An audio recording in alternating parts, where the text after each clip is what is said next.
Mis amados, muy buenos días, ¿cómo están?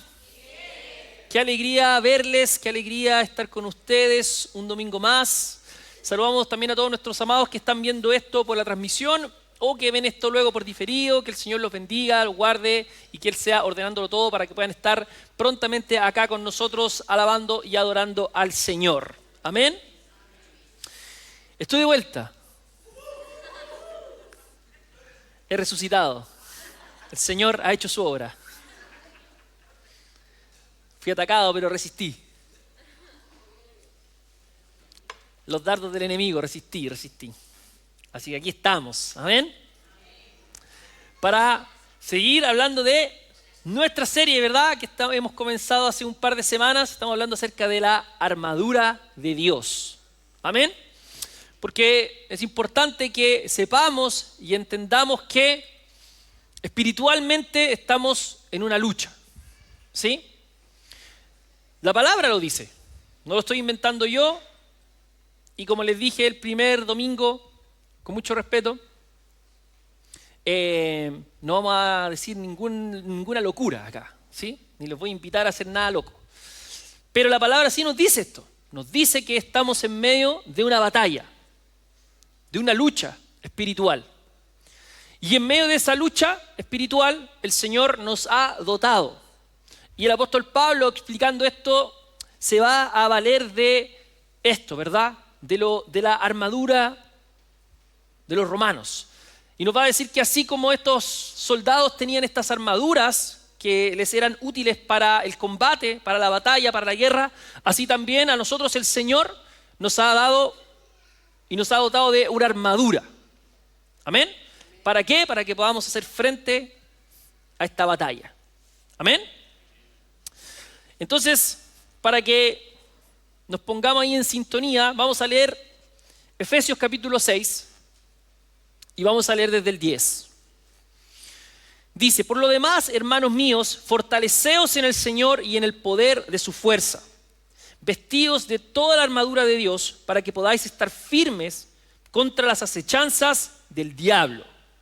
¿Sí? Ya aquí aparece el enemigo, ¿sí? Lo dice con claridad, no especula, no utiliza un nombre ahí para poner suspenso. Dice, para que resistamos las acechanzas del diablo. Estar firmes, contra las acechanzas del diablo. Mira lo que dice el 12, porque no tenemos lucha contra sangre y carne. Es decir, no tenemos lucha contra otras personas, sino contra principados, contra potestades, contra los gobernadores de las tinieblas de este siglo, contra huestes espirituales de maldad en las regiones celestes. Es decir, el apóstol Pablo se sigue valiendo de este lenguaje, ¿sí? Habla de potestades, que son autoridades, gobernadores, huestes espirituales. Se sigue valiendo de estos mismos conceptos, pero dice que todo esto en las regiones celestes. O sea, nos está hablando de una realidad espiritual, que es cierta, pero que no es perceptible a nuestro sentido, a nuestros ojos. Entonces mira lo que dice ahora el 13, después de habernos presentado esto. Por tanto, tomad toda la armadura de Dios para que podáis resistir en el día malo y habiendo acabado todo, estar firmes. Firmes. Amén. Dios nos entrega esta armadura, que el texto la presenta así como la armadura de Dios. ¿Para qué? Para que podamos permanecer firmes, estar firmes. Estar firme significa permanecer de pie, firme, sostenido, a pesar de las cosas que vengan contra nosotros. En guerra, en combate, si caes, perdiste. Esto era entendido para ellos. Para un soldado, caer al suelo era prácticamente sinónimo de morir. Por eso, la instrucción era permanecer firmes. El sistema, después vamos a hablar de esto cuando hablemos de lo corporativo, pero el sistema de defensa se trataba de esto. de armarse en bloques, en estructuras, para juntos permanecer firmes y no caer. ¿Qué hacían con eso? Resistían los embates del enemigo. Y luego de haber resistido, se atacaba. Entonces, el llamado es a permanecer firmes. Entonces, hay acechanzas. Viene un día malo. ¿Cuántos de ustedes han tenido un día malo? Yo tuve una semana mala. Horrible. Suéltame un ratito, le decía yo. Pero ahí, ¿cuál era la tarea? Resistir firmes. Amados, ese es el llamado para nosotros como cristianos. Resistir firmes. ¿Ves que la palabra nunca nos habla de que por seguir a Cristo nuestra vida va a ser genial, sin ningún problema nunca más? No nos dice eso. Nos dice que la vida va a tener problemas. Nos dice que vamos a tener persecución, que vamos a tener tribulación, pero nos entrega los recursos. ¿Para qué?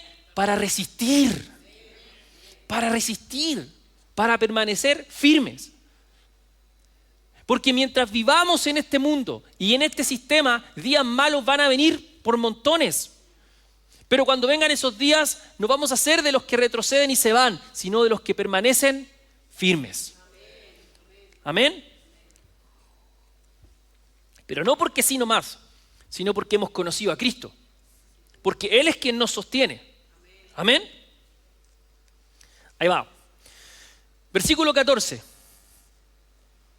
Estad pues firmes, ceñidos vuestros lomos con la verdad y vestidos con la coraza de justicia, calzados los pies con el apresto del evangelio de la paz, y sobre todo tomad el escudo de la fe, con que podáis apagar todos los dardos de fuego del maligno, y tomad el yelmo de la salvación y la espada del Espíritu, que es la palabra de Dios.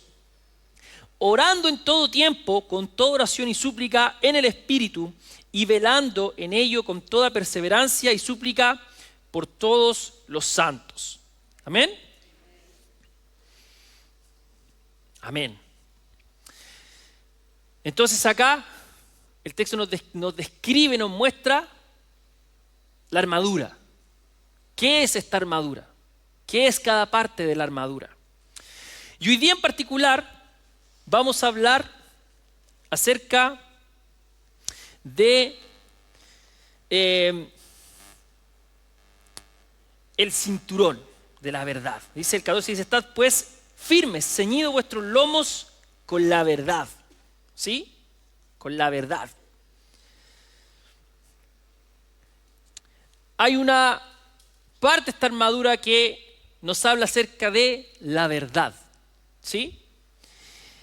Y entendemos que es este cinto, este cinturón con el que nos ceñimos, ¿sí? Con el que nos ajustamos. Dice el texto que eso es la verdad. ¿Sí? La verdad. Mira, es significativo que Pablo no comienza ni con el escudo ni con la espada, que de pronto son las cosas con las que primero asociamos, ¿verdad? Las partes de un soldado, o lo que más nos llama la atención. Comienza con aquello que sostiene todo, que es la verdad. La verdad. Y esto es importante, porque la batalla, amados, suele iniciar en el terreno de lo que nosotros creemos. ¿Qué es lo que crees? Antes de que aparezcan las tentaciones, antes de que aparezcan conflictos externos, el enemigo trabaja con distorsiones internas.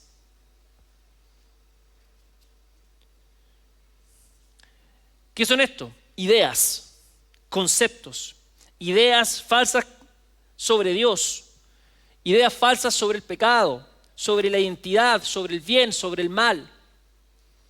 Y por eso, lo primero que el texto nos enfatiza respecto de la armadura es la verdad, ceñirnos con la verdad.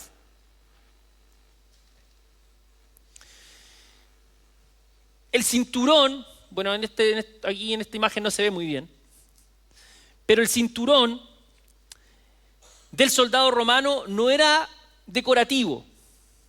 Ve que nosotros en nuestros tiempos a veces ocupas cinturón solo por cómo se ve, por una cuestión estética. A lo mejor no necesitas que te apriete realmente, pero lo usas igual, ¿sí? Eso se sabe, se estila. Pero el cinturón del soldado no era decorativo ni era estético. Era una pieza que era funcional y muy importante para todo lo que era su armadura, su traje. Primero porque aseguraba la túnica. La típica túnica roja que distinguía a los romanos, la ajustaba. Y la aseguraba para permitir movilidad, para poder moverte con libertad. Además, era útil para sostener el equipo, la espada. Y entonces, cuando el soldado se ceñía, quedaba listo para la acción, listo para la batalla. Y esto lo podemos entender hoy día. ¿Te has puesto un pantalón que te queda suelto? ¿Intentas correr? Voy a andar corriendo así. ¿Cierto? Entonces, ¿qué necesitas? Ponerte algo que te ciña, que te apriete. Y cuando estás ahí apretado, no. Ya no estoy en edad para eso. ¿Cierto? Te mueves con libertad, puedes correr, puedes saltar. Porque si te están cayendo los pantalones es difícil hacer cosas, ¿verdad? Era lo mismo. Necesitas ceñirte en esos casos. Hay ropa con la que tú puedes usar un cinturón de forma estética y hay veces que hay ropa que necesita ser ceñida, porque si no, no puedes andar. Este cinturón tenía esa función, ceñir. ¿Sí? Cuando la palabra de ceñir los lomos habla de eso, ¿ves? Cuando te aprietas firme, estás listo para moverte. ¿Alguno de ustedes ha hecho levantamiento? ¿Ves que cuando ya estás en un peso muy grande necesitas ceñirte la cintura para hacer tu deadlift?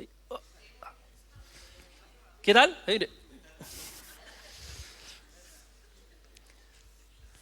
Lo mismo, porque necesitas ceñirte los lomos para poder hacer el ejercicio. Entonces de eso habla. La verdad es lo que te ciñe, la verdad es lo que te aprieta, la verdad es lo que te deja listo para la acción, para el combate. Pero tenemos que saber qué es la verdad. Y ahí vamos, aguántame.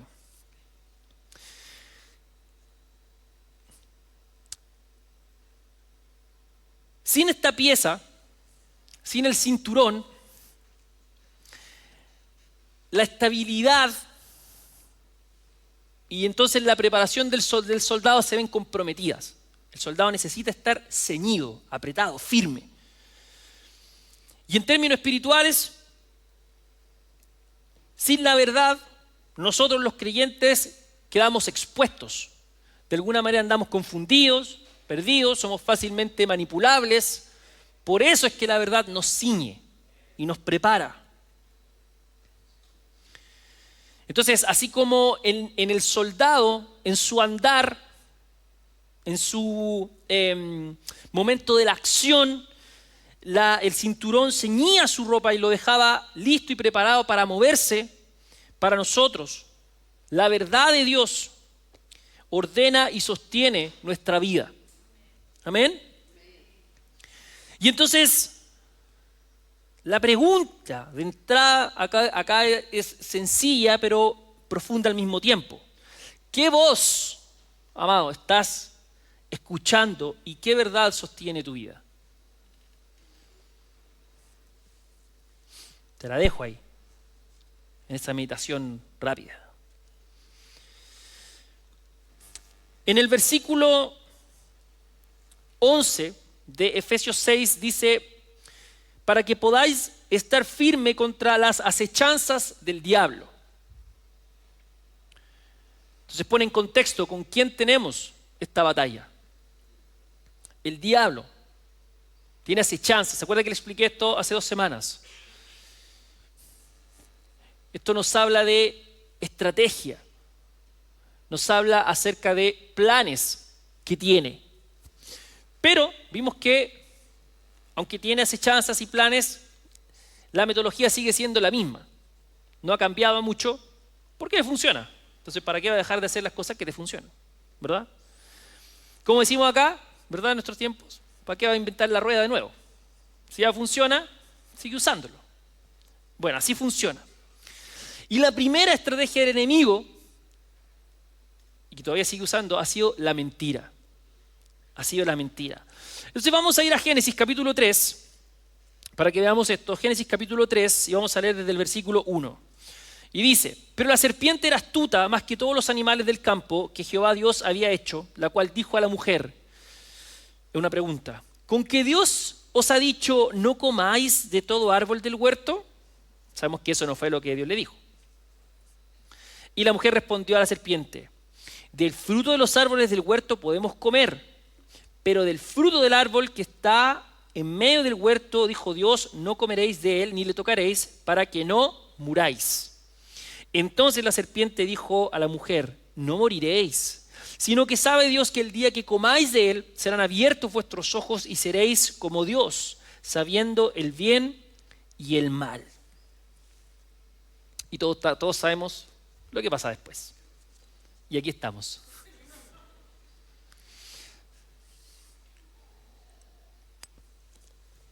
Salto agüita.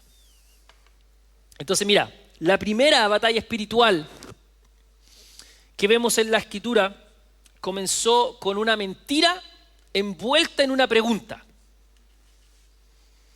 ¿Con que Dios os ha dicho? ¿Ves? Mira, dice, la serpiente era astuta. Resalta esto. El diablo no entra con violencia, ni arrebatado, ni queriendo causar ahí un tremendo escándalo, sino que entra astutamente, sutil, con distorsión. ¿Con que Dios os ha dicho, no comáis de todo árbol del huerto? Una mentira envuelta en una pregunta. El objetivo que vemos acá era sembrar dudas sobre el carácter de Dios y de esa forma reescribir la realidad. ¿Ves? Así es como obra el diablo. Por eso es importante que nosotros conozcamos la verdad y estemos ceñidos con la verdad. Porque si no, cualquier cosa que nos suene a verdad o que nos parezca que suena a la verdad, nos hace tropezar, nos hace caer.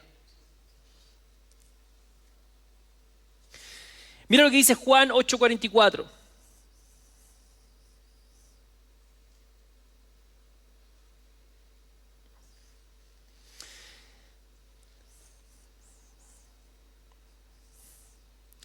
Este es Jesús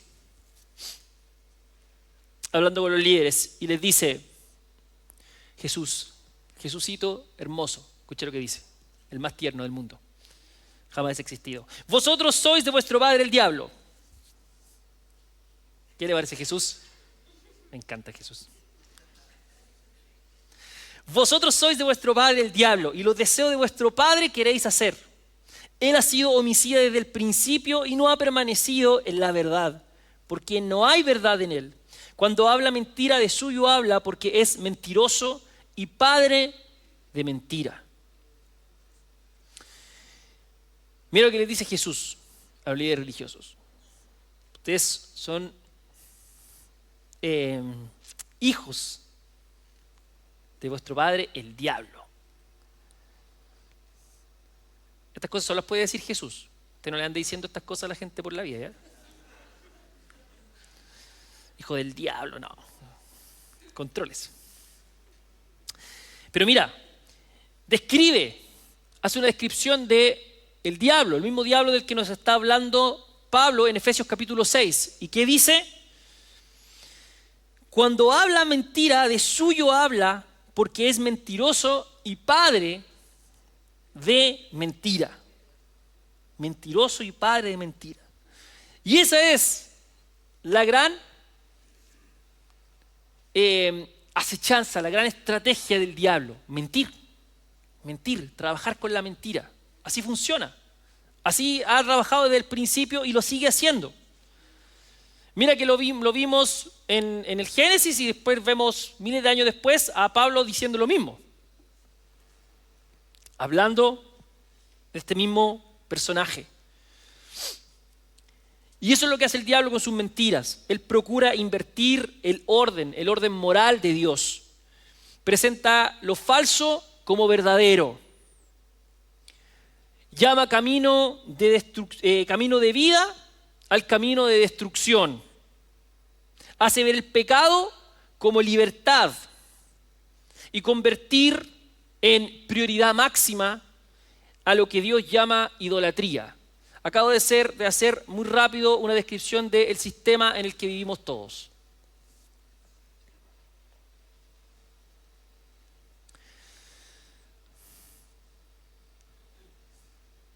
¿Detrás de qué andamos todos?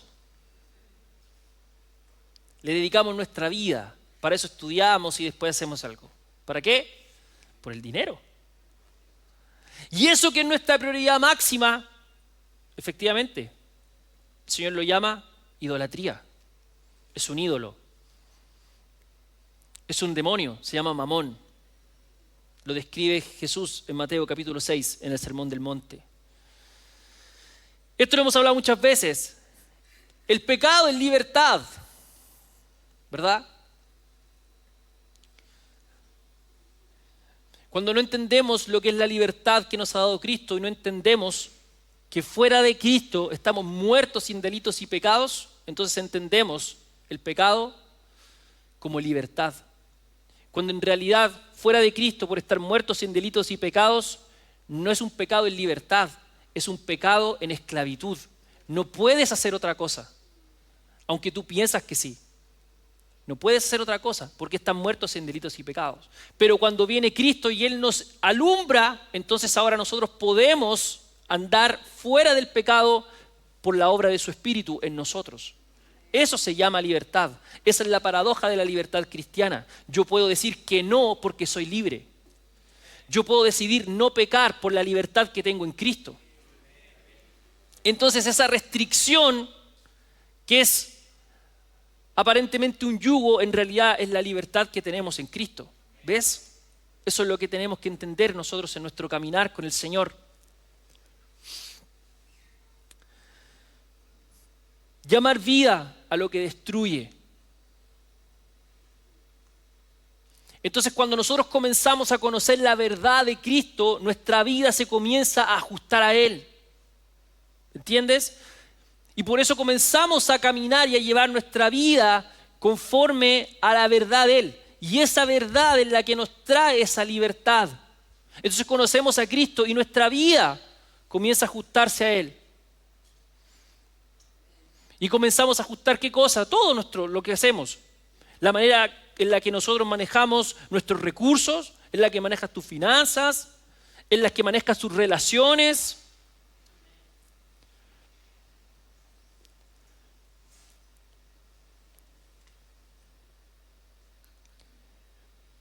En las que llevas, por ejemplo, tu sexualidad.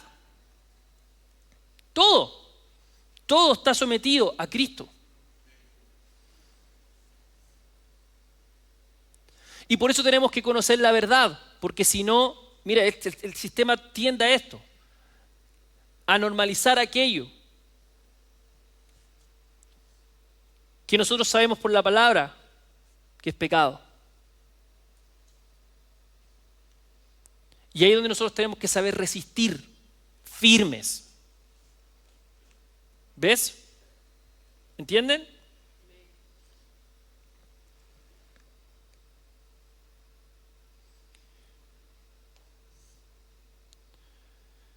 Entonces tenemos que saber llevar nuestra vida conforme a la verdad de Cristo.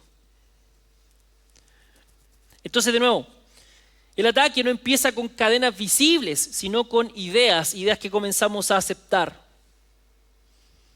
Entonces, muchas batallas comienzan con frases que comenzamos a cavilar en nuestra mente. ¿Sí?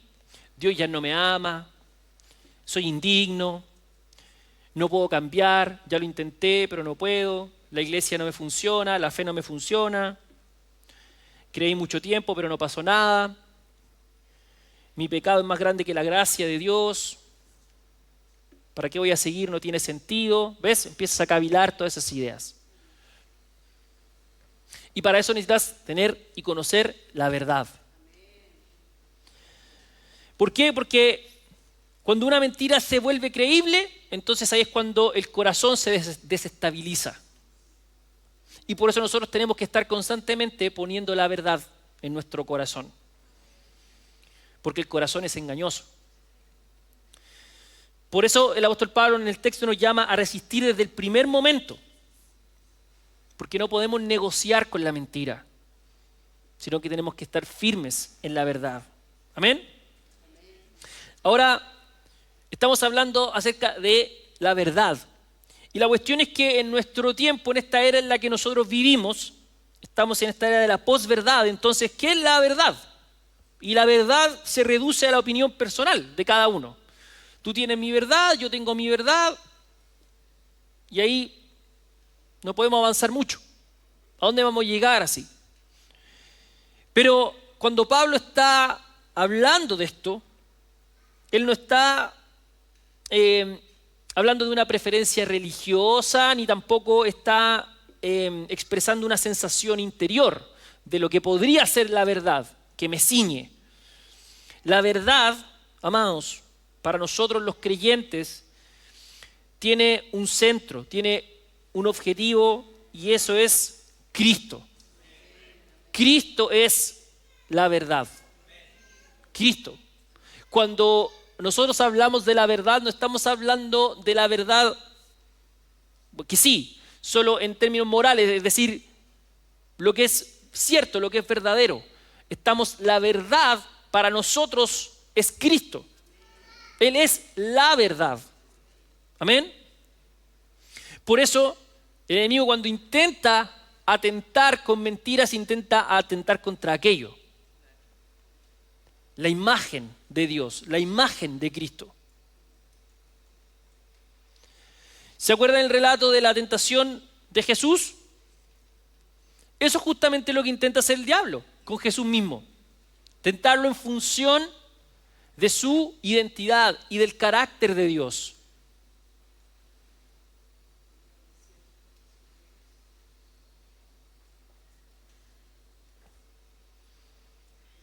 ¿Tienes hambre? Transforma esto.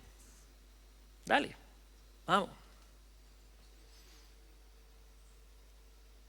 ¿Y Jesús responde con qué? Escrito está, con la palabra. La palabra es la verdad. Cristo, Él es la palabra, el Logos. Él es la palabra. Entonces nos ceñimos en Él. Entonces, la Escritura nos muestra que el enemigo intenta esto, convencer al pueblo, a la iglesia, de que al pueblo de Dios, de que lo falso es lo verdadero. Y entonces así el creyente desconecta su vida de la realidad de Dios. Pero cuando estamos ceñidos con la verdad, entonces permanecemos en contacto con la realidad y podemos resistir mejor a estos ataques engañosos, que siempre van a venir, amados. Por eso entonces necesitamos conocer la verdad de la palabra, la verdad de Cristo, conocer a Cristo, porque una vida, amados, sin esta verdad queda a merced de las emociones del día, de las experiencias fluctuantes que tenemos todos los días, a merced de las presiones culturales, de las narrativas que van cambiando en la medida que va pasando el tiempo también. Por eso es que el llamado del apóstol Pablo es, de nuevo, ceñirse, apretarse, ajustarse con la verdad, con Cristo. ¿Y cuál es la característica de esta verdad y es la característica de Cristo? Que no cambia. Que no cambia. Él es el mismo, amados. Él es el mismo. Y porque la iglesia ha sabido esto, es que la iglesia ha prevalecido hasta el día de hoy. Con distintas circunstancias, la historia de la iglesia tiene muchos matices, pero lo cierto es que la iglesia ha resistido hasta el día de hoy. La iglesia de Cristo. Y algunos dicen, sí, pero la iglesia ha hecho tantas cosas, pero la iglesia de Cristo, el remanente del Señor, ha permanecido hasta el día de hoy, amados. Por eso estamos acá. Amén. Por eso estamos acá. Mira lo que dice Juan 14:6.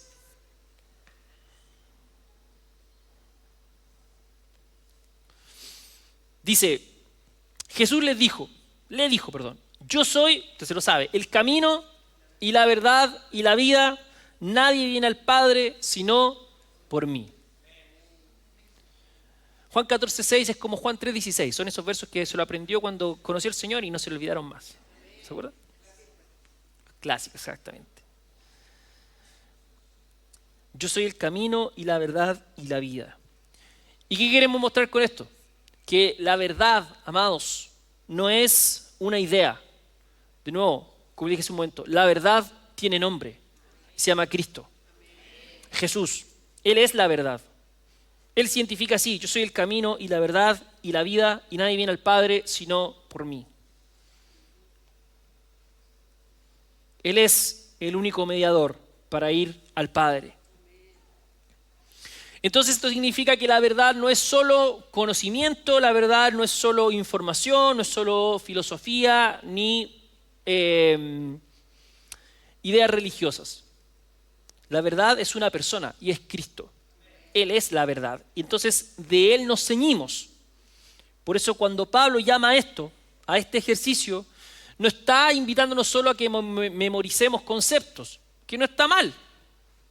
Que memoricemos versículos y conozcamos la doctrina, eso está bien, no hay problema. Pero el llamado de ceñirse con la verdad es vivir unidos a Cristo. Permítame usar las palabras de Juan, capítulo 15, es permanecer en Cristo, permanecer en la vid. Eso es ceñirse, es vivir unidos a Cristo. Pero permanecer nos habla también de obediencia. Permanecer y ceñirnos con la verdad nos habla acerca de vivir bajo su señorío, vivir conforme a su palabra. Eso es ceñirse con la verdad. Eso es permanecer al final del día, permanecer en Cristo. Yo someto mi vida al señorío de Cristo. Y ahí de nuevo vuelvo a eso, permíteme decírtelo. Yo someto todas las áreas de mi vida al señorío de Cristo y reconozco. Hago como dice el salmista, ¿verdad? Señor, examina mi corazón. Entonces, cuando permito que el Espíritu Santo examine mi corazón, voy y le digo, Señor, me doy cuenta de que soy avaro, pero quiero someter mi vida a ti y quiero ser generoso como tú me llamas a ser. Reconozco, Señor, que tengo debilidad en esta área y te la entrego a ti, Señor.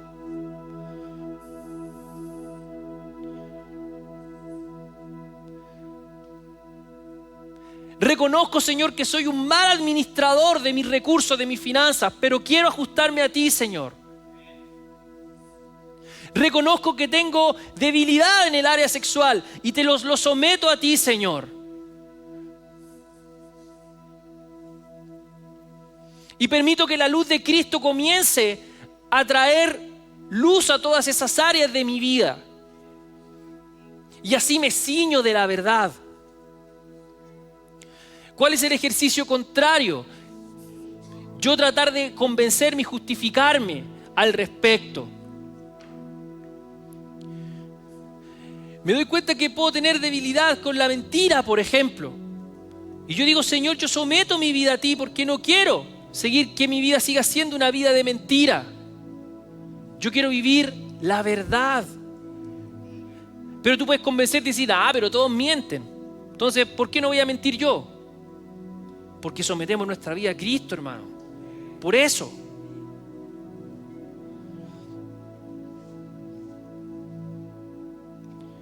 Si estás atado en adicciones como la pornografía, tú no dices, bueno, pero todos ven pornografía, ver pornografía es normal.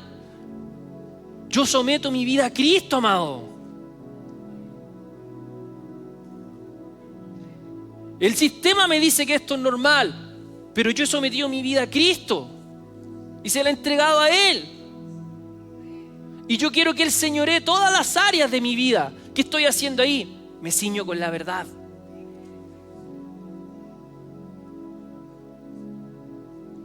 Por eso necesitamos conocer a Cristo y conocer la verdad.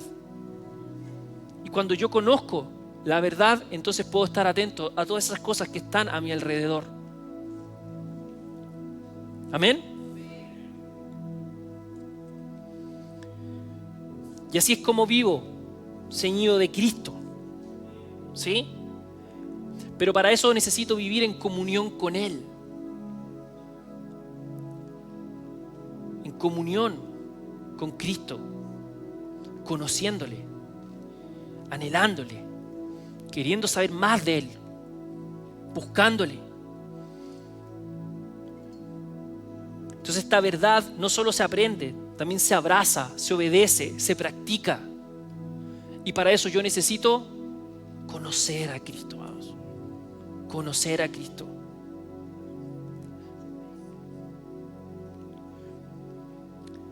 Pero no conocemos a Cristo solo porque vinimos hoy día, que está perfecto. Tenemos que seguir haciéndolo. Pero este es el desde, ¿ves?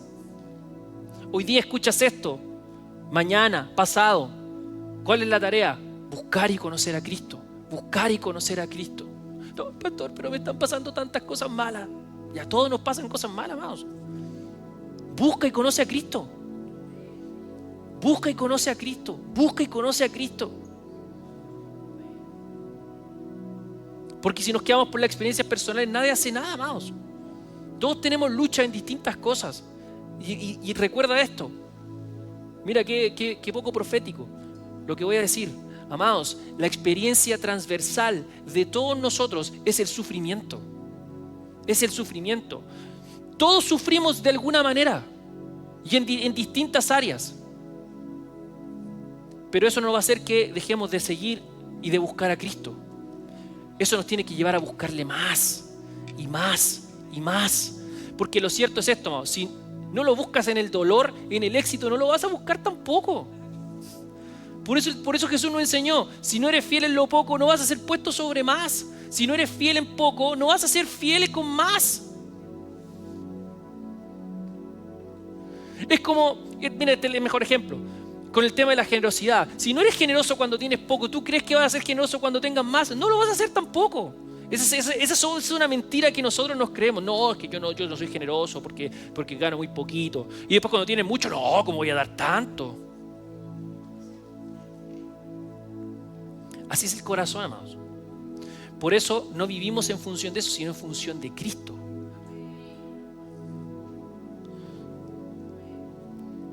Permíteme seguir con eso. ¿Por qué vivimos la generosidad tengamos en el momento en el que estamos?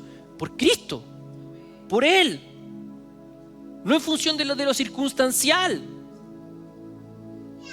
Porque así es el corazón, es engañoso.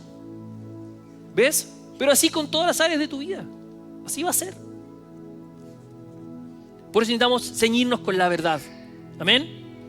Entonces, de nuevo, el cinturón no es un accesorio que se admira, que se contempla. Es una prenda que se ajusta. Nos tenemos que apretar, ceñir con Cristo. Y en ese apretar significa que rendimos todas las áreas de nuestro ser a Él. Amén. Todas esas áreas que solemos negociar, las apretamos, las ceñimos con la verdad. Pensamientos, palabras, relaciones, hábitos, convicciones incluso, las sometemos todas a Cristo. Amén. Mira lo que dice Juan 17:7.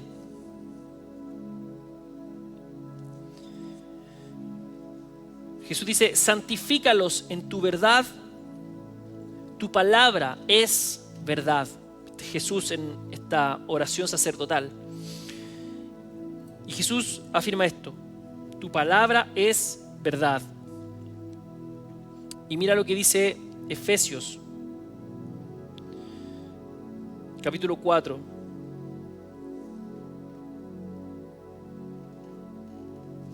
Verso 25. Dice, por lo cual desechando la mentira, hablad verdad, cada uno con su prójimo, porque somos miembros los unos de los otros. Juan 17 nos afirma que Él es, que su palabra es verdad. Y Efesios capítulo 4, 25 nos llama a desechar la mentira. Amados, la verdad no solo nos salva, también transforma. La palabra de Dios, que es su verdad, corrige nuestros pensamientos, confronta nuestro pecado, reorienta nuestras prioridades y trae orden a nuestro corazón. Entonces la mentira desordena, pero la verdad trae orden. Amén. Entonces cuando nosotros dejamos de vivir en la verdad o la dejamos a un lado, comenzamos a creer mentiras. ¿Mentiras acerca de qué? Acerca de Dios, de su carácter, de su amor, su soberanía. Comenzamos a creer mentiras acerca de nosotros mismos, de nuestra identidad, de nuestro valor, de nuestro llamado. Comenzamos a creer mentiras respecto del pecado, de su gravedad, de sus consecuencias, su supuesta utilidad.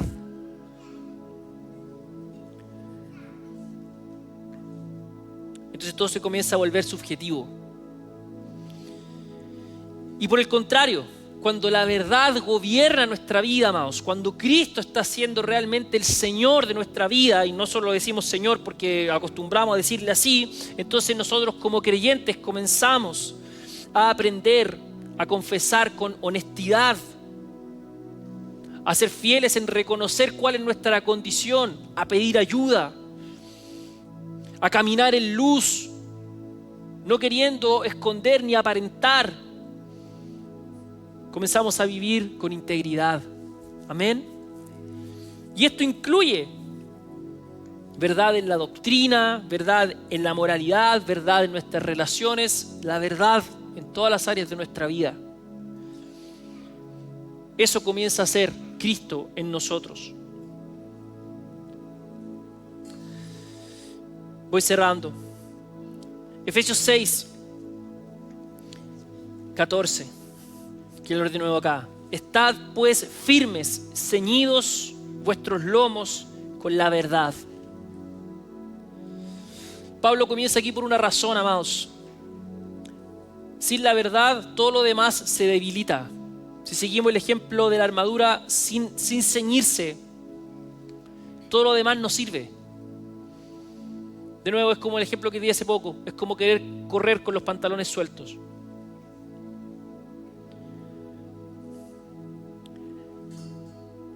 Sin verdad, la fe se vuelve pura emoción, que dura un día y después cae. La oración se vuelve un ritual. Ya sabe, oramos porque cuando comemos, oramos antes de dormirnos y más encima nos quedamos dormidos. La obediencia se vuelve legalismo. El servicio, búsqueda de aprobación. Y así. Pero la verdad sostiene el conjunto entero. Todas estas cosas se sostienen cuando hay verdad. La verdad, que es Cristo.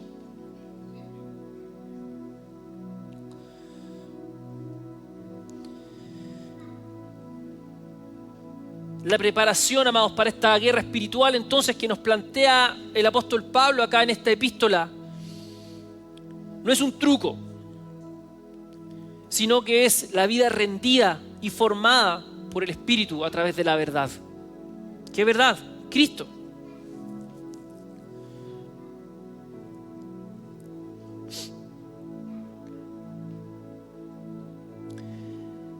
la primera parte de todo este traje, la armadura, el primer atavío del soldado era una prenda, esta túnica que lo cubría y que además servía como una forma de identificación.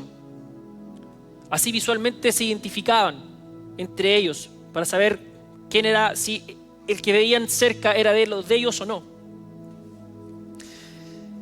Sabían a qué ejército pertenecían. Asimismo, amados, para nosotros es la verdad, ¿sí? Los que somos de Cristo estamos vestidos de Cristo. Amén. Y así como para un soldado la vestidura, la armadura le exigía lealtad, así es también para nosotros vestirnos de Cristo. Amén. Exige lealtad, demanda lealtad. Por eso permanecemos firmes en la verdad. Por eso, amados, estamos dispuestos a pasar tribulación por la verdad. Por eso, amados, los primeros cristianos estuvieron dispuestos a morir por la verdad.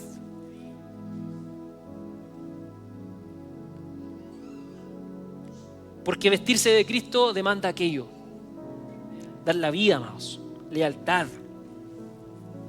Amén. Y sin esta primera prenda no te podías poner el resto de la armadura. Y por eso la verdad es lo primero. No sirve. Si tú no conoces la verdad, ¿para qué vas a sostener el escudo? ¿Qué vas a andar haciendo con el escudo? Tirando aire. Necesitas conocer la verdad.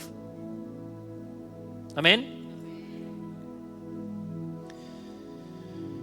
Entonces, esta batalla espiritual comienza más profundo de lo que nosotros podemos pensar. No comienza con ataques visibles de nuevo, sino con una pregunta que dirige la dirección, amados, de nuestro corazón. ¿Qué estás creyendo? ¿Qué es lo que crees? ¿Dónde estás parado? ¿En qué verdad? ¿Conocemos realmente a Cristo? ¿Estamos realmente en la búsqueda de conocerle a diario? ¿Estamos buscando conocerle a Él? ¿Su obra, su sacrificio? Amamos, la mentira promete alivio, pero conduce a la esclavitud, inevitablemente. En cambio, la verdad, Cristo, nos confronta, pero nos conduce a la vida. Por eso, Juan 17:3. Y esta es la vida eterna, que es esa vida que Dios da. ¿Qué es? ¿Se acuerda? Que te conozcan a ti, ahí está, mire, el único Dios verdadero y a Jesucristo a quien has enviado. De esto se trata, amados. De esto se trata. De conocerle. De conocerle. Y vas a vivir ceñido en la verdad en la medida que le conozcas cada día más. Y aceptes el señorío de Cristo en tu vida. Amén. Amén.